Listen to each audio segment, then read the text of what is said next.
தொடர் மழை காரணமாக முழு கொள்ளளவை நெருங்கி வருவதால் புழல் ஏரியிலிருந்து 2500 கன அடி தண்ணீர் திறக்கப்பட்டு வருகிறது.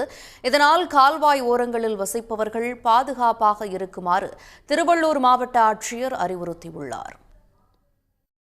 சென்னைக்கு குடிநீர் வழங்கும் முக்கிய ஏரிகளில் ஒன்றான 3300 மில்லியன் கன அடி கொள்ளளவு கொண்ட புழல் ஏரியில் 3211 மில்லியன் கன அடி நீர் இருப்பு உள்ளது.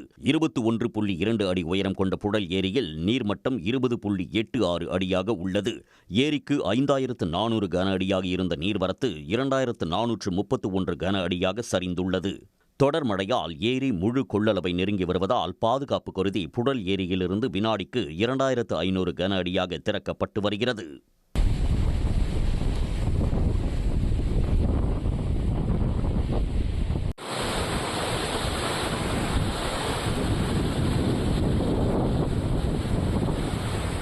இதனால் நாரவாரிக்குப்பம், வடகரை, கிராண்டலைன், சாமியார் மடம், தண்டல்கழனி, பாபாநகர், வடபெரும்பாக்கம், வடகரை, மணலி, கொசப்பூர் உள்ளிட்ட 10க்கும் மேற்பட்ட கிராமங்களில் புழல் ஏரி நீர் செல்லும் கால்வாய் ஓரங்களில் வசிக்கும் மக்கள் பாதுகாப்பாக இருக்குமாறு மாவட்ட ஆட்சியர் பிரதாப் அறிவுறுத்தியுள்ளார்.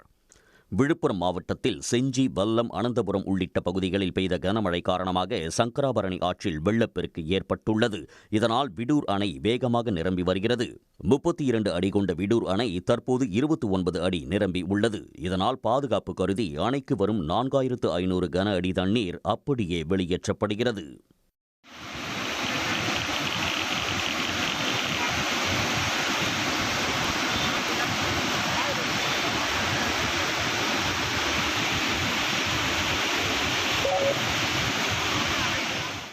சிவகங்கை மாவட்டம் ஆத்தங்குடி அருகே தேனாறு உய்யங்கொண்டான் சிறுவயல் கண்மாய் தொடர்ந்து 2வது ஆண்டாக நிரம்பியதால் 1000 ஏக்கர் விவசாய நிலங்கள் பாசன வசதி பெறும் என்று விவசாயிகள் கூறியுள்ளனர்.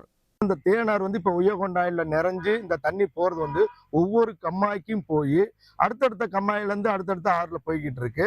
இந்த தேனாத்தை நல்லா சுத்தப்படுத்தி இன்னும் நல்லா பண்ணாங்கன்னா விவசாயிகள் ரொம்ப மகிழ்ச்சியா இருக்கும்.